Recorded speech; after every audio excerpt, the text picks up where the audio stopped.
Assalamualaikum warahmatullahi wabarakatuh. Balik lagi sama saya Volta. Ini dia channel YouTube saya. Sebenarnya saya dulu juga punya sih channel YouTube, tapi kontennya game.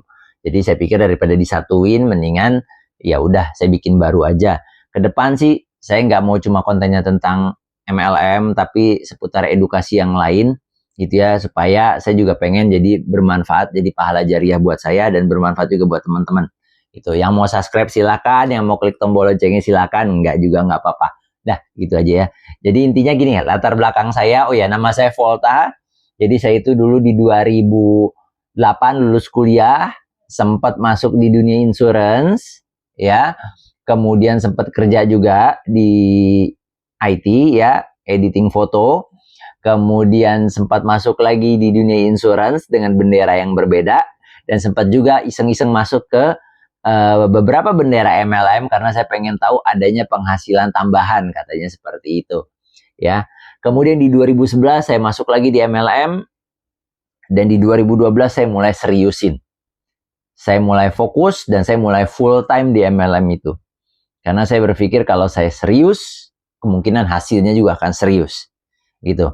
Dan alhamdulillah memang penghasilannya juga sudah lumayan, sudah masuk 2 digit gitu lah ya, puluhan jutaan gitu. Level juga alhamdulillah udah naik sampai di tahun 2018 akhir sempat ada kendala gitu ya. Kemudian di 2019 saya bangkit lagi karena saya pikir jatuh bangun itu biasa sebagai seorang pebisnis gitu ya. Baru bangkit tiba-tiba datanglah COVID kalau nggak salah. Jatuh lagi, mencoba bangkit lagi, PSBB pada saat itu. Jatuh lagi, mencoba untuk online, belajar segala macam. Sampai akhirnya pada saat itu saya bingung gimana caranya untuk bangkit lagi. Kalau nggak salah mulai masuk robot trading di 2021 atau 2022, ya 2021 saya lupa ya. 2020 2021 lah masuk robot trading. Saya mulai mencari-cari tahu tentang robot trading. Gitu, ya.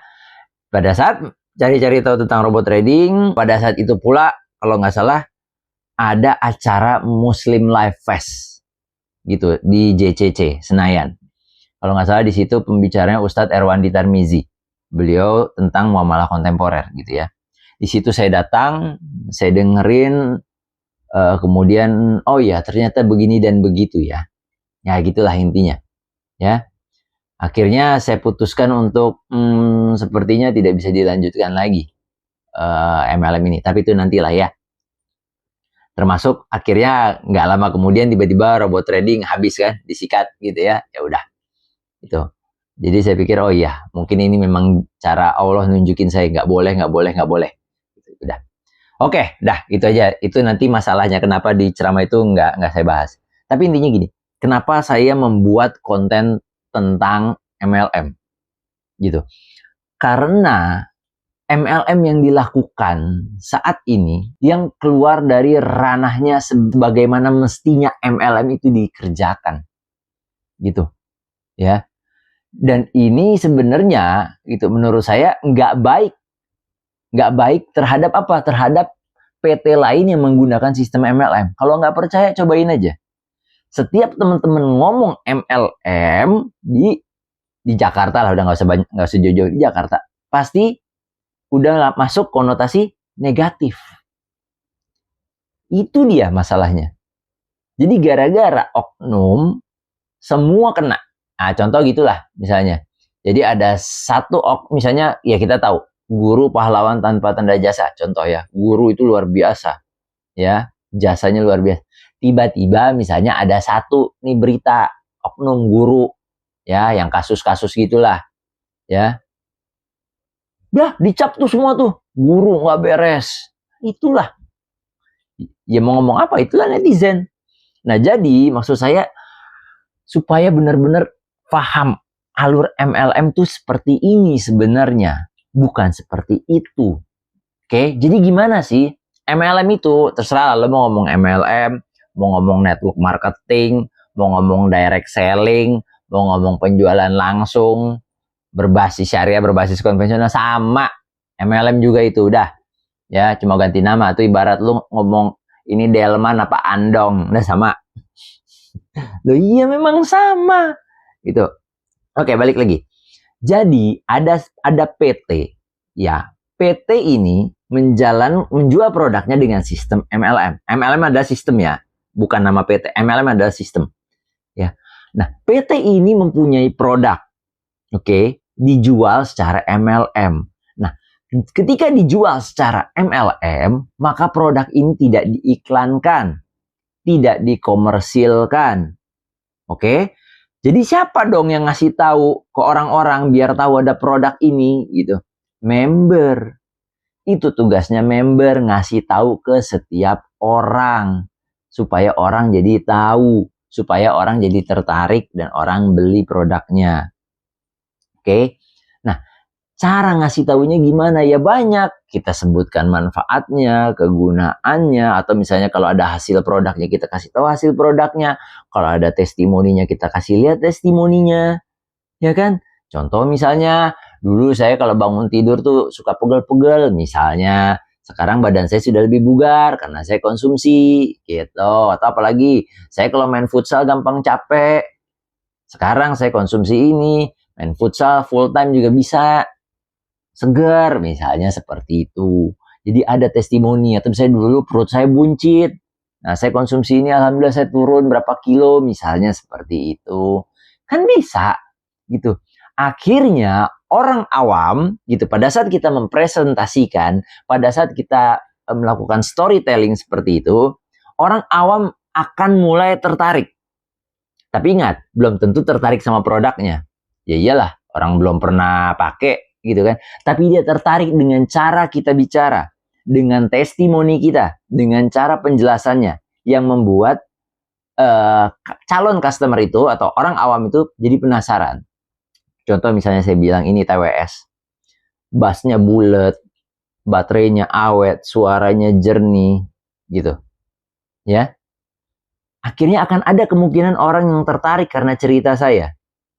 Yang nggak tertarik ya nggak beli, itu aja. Yang tertarik beli, selesai. Pada saat orang beli produknya, artinya apa? Dia beli karena mulai ada trust sama kita dan mulai ada sedikit kepercayaan terhadap produknya itu. Oke? Walaupun nggak 100%. Kenapa saya bilang nggak 100%? Ya wajar lah. Gitu. Tapi gara-gara testimoni kita yang luar biasa, mereka mulai trust.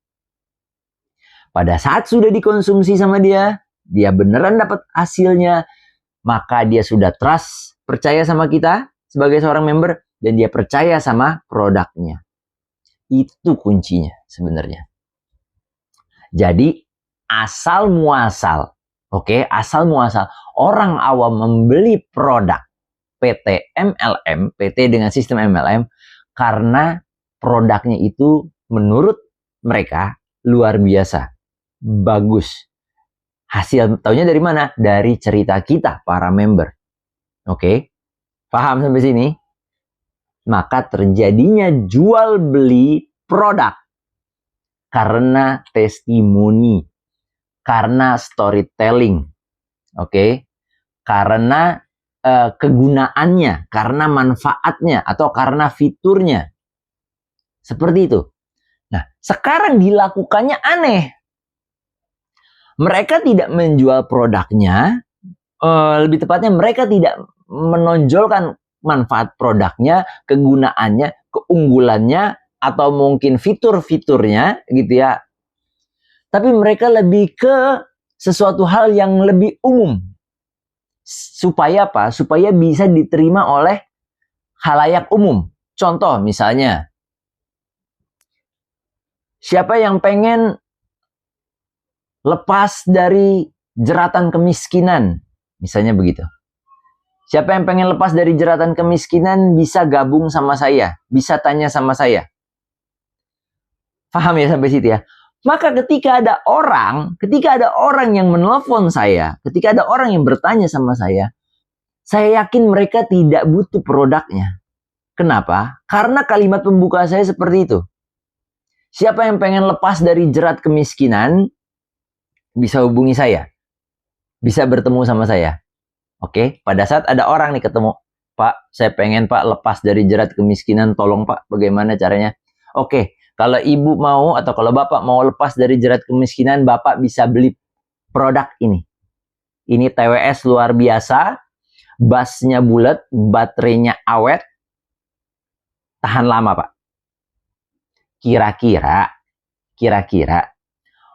itu bapak atau itu ibu atau tuh orang membeli produk TWS ini karena fiturnya yang bagus sesuai yang saya bilang, atau karena kalimat utama saya, siapa yang mau lepas dari jerat kemiskinan, hubungi saya. Kira-kira gimana? Itu letak kesalahannya. Sudah paham sampai situ? Ya. Maka jalur MLM yang sebenarnya memperkenalkan produk, mempromosikan produk, ya, berbicara kepada banyak orang tentang produk, itu menjadi luntur. Karena mereka membicarakannya dalam lingkup yang luas dan absurd. Siapa yang pengen lepas dari jerat kemiskinan? Misalnya seperti itu. Nanti kalau saya ngomongnya lebih ajaib lagi, siapa yang pengen kaya raya dalam waktu 5 bulan? Misalnya begitu. Pasti banyak yang mau ke saya. Pasti banyak yang hubungi saya. Pak, saya mau Pak jadi kaya raya. Caranya beli TWS ini. Busnya bulat, fiturnya bagus, baterainya awet. Kira-kira perlu nggak? Perlu nggak? Nggak perlu. Orang nggak perlu TWS ini. Paham sampai situ? Jadi orang beli itu karena mulut para member. Ingat, karena produk yang ada di PT dengan sistem MLM itu tidak dikomersilkan, tidak diperjualbelikan secara bebas, tidak dipajang, oke? Ya, nggak ada di sosial media, di fotonya ditampakkan begitu, nggak ada. Maksudnya seperti diiklankan gitu ya, seperti ads gitu, nggak ada. Paham sampai situ? Itu letak kesalahannya. Makanya tujuan saya membuat konten itu supaya mereka jelas. Kalau memang punya produk, beberapa PT MLM, kalau memang punya produk, yuk tonjolkan produknya. Yuk tonjolkan manfaatnya, kegunaannya, testimoninya, tonjolkan di situ. Sehingga masyarakat tertarik membeli karena produk. Bukan membeli karena siapa yang mau beli ini kaya raya dalam waktu 5 bulan. Nggak bisa. Siapa yang membeli produk ini lepas dari jeratan kemiskinan. Nggak bisa. Gitu loh. Paham sampai sini? Ya. Nanti besok-besok kalau misalnya ini ada buku. Siapa yang pengen pintar belajar matematika, ini buku bagus banget. Materi soalnya bagus, penulisnya bagus, contoh soalnya bagus. Ini buku untuk latihan matematika SMP bagus banget. Teman-teman anak-anak SMP ya, adik-adik yang mau beli silahkan. Saya menjelaskannya apa? Contoh soalnya bagus, pembahasan materinya bagus, penulisnya bagus, gitu ya. Sekarang kalau saya bilang begini. Adik-adik yang SMP, siapa yang pengen lulus UN, siapa yang pengen lulus masuk SMA dengan nilai matematika 100, beli buku ini. Beda. Beda ya? Beda. Itu skill komunikasi kayak begitu. Pada saat Anda menyampaikannya beda. Ya. Maka tujuannya sudah jadi beda. Nah itu loh maksud saya. Paham sampai sini? Itu satu letak kesalahannya. Makanya udahlah, ini aja udah kepanjangan. Makanya saya bilang, menguliti satu aja harus sedetail ini. Jadi sudah paham gitu kan? Apa sih dampaknya gitu? Cuma ngomong doang, judulnya closing. Beda. Kedepannya nanti akan terjadi penumpukan produk. Kalau kalian para member, wahai para member, mempromosikan ke orang awam, ngomong sesuai manfaat produknya, kegunaannya, tidak overclaim ya, kemudian testimoni segala macam, orang beli karena butuh. Misalnya, ini contoh, saya konsumsi produk ini misalnya, saya konsumsi produk ini, saya turun loh, 7 kilo, 2 bulan, misalnya begitu, misal. Oh iya serius loh, akhirnya dia beli satu piece doang, satu. Pas dikonsumsi, beneran turun. Tapi 1,5 kilo, namanya juga beli satu. Wah, sedangkan gue overweight nih, berat gue 100. Ideal gue misalnya 75 kilo. Kayaknya kalau beli satu ya iyalah cuma turun 1,5 kilo. Gue pengen turun 20 kilo. Bisa kali ya kalau gue beli 5 produk, misalnya gitu. Nah, maka dia membeli 5 produk benar-benar dia mau konsumsi. Paham ya? Gitu. Sudah ngerti? Jadi kalau saya bilang, tapi kalau saya bilangnya gini, yang mau lepas dari kemiskinan, misalnya gitu lagi aja deh, ini bahasa paling umum. Yang mau lepas dari kemiskinan, hubungi saya. Kemudian ada orang yang telepon saya, atau ada orang yang menghubungi saya, atau ada orang yang datang ke saya, kebetulan badannya overweight. Terus, saya mau dong lepas dari kemiskinan, oke, gitu. Beli produk ini bisa turun berat badan, misalnya gitu. Kira-kira dia pengennya karena apa? Tetap pengennya karena lepas kemiskinan. Karena itu yang saya jelaskan dari awal. Paham sampai sini? Dah, itu aja dulu. Itu cuma satu. Kesalahan komunikasi, kesalahan ngomong, kesalahan promosi, itu dia yang merusak. Akhirnya apa? Yes, akhirnya PT yang menjual produknya dengan sistem MLM, sungguh-sungguh, member yang sungguh-sungguh rusak gara-gara kalian yang bikin berantakan. Saya tahu ada MLM yang benar-benar produknya luar biasa, yang benar-benar produknya bagus, yang benar-benar membernya bahkan sampai leader-leader besarnya itu orang-orang, orang-orang yang humble, baik. Jangan sampai mereka rusak gara-gara kalian yang ngejualnya rusak. Bendera lain, ini lain, rusaknya satu MLM. Itu tujuan saya membuat VT. Nanti lagi lah materi berikutnya. Saya takut udah terlalu panjang, nanti Anda malah ngantuk. Oke, gitu aja. Sekian dari saya. Assalamualaikum warahmatullahi wabarakatuh. Mudah-mudahan nanti saya upload konten berikutnya ya.